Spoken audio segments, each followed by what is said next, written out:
the next program what we are doing in the ARM laboratory is about the pulse width modulation. So how do we achieve this pulse width modulation by programming ARM processor is what we will be seeing, looking into this experiment.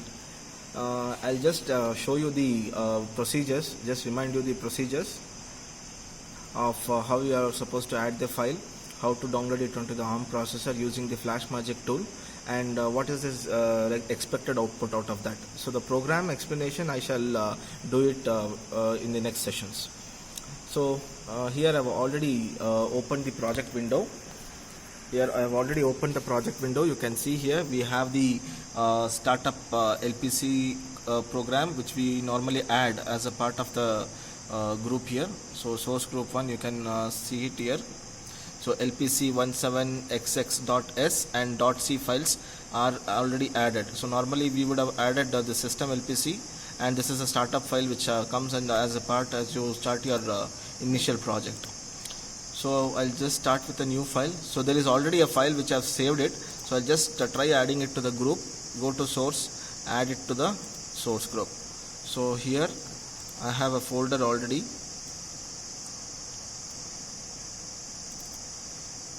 So the first experiment for today is PWM. So I'll select this PWM and I'll try adding it.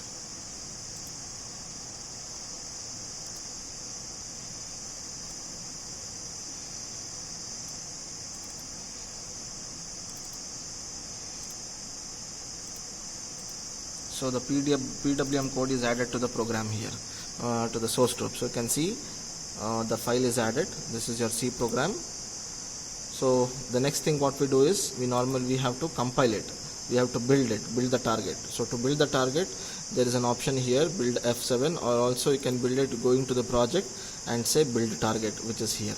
This is your build target option. So select build target. So once you say build target, you can find here there is a message which shows creating hex file. Okay, so the hex file is already created now. So once the hex file is created, so you know the next procedure is go to the FlashMagick and select the appropriate hex file. So my hex file is already stored as program 4 here. So I will select that hex file. Okay, I believe that you remember the basic steps. So to know which COM port to be used, you select on the computer icon and then go with manage computers, and there you can find the ports. So device manager, and there you can find the ports option. So just to recollect what we normally do, the procedure. So the file is selected. So this options has to be checked. So erase all flash code and other things, and verify after programming. This has to be checked, and I'll say download. So the program is getting downloaded. So once it is done, it shows it is verifying and finished. Okay, so the next settings onto the ARM board is that, so you have an option called as PWM. So you can see it here.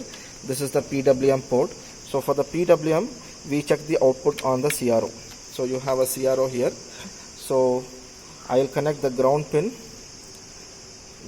to the ground terminal, and the positive pin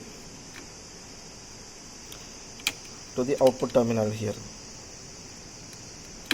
So once this is done, and this is the cable which is connected to your system. So once this is done, we will check the output on the CRO. So you can see here on the CRO,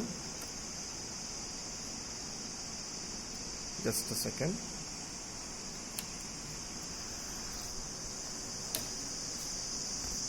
Just look at the waveforms. The pulse width is varying.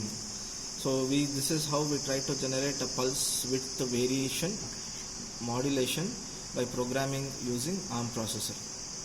So this is the expected output for the program.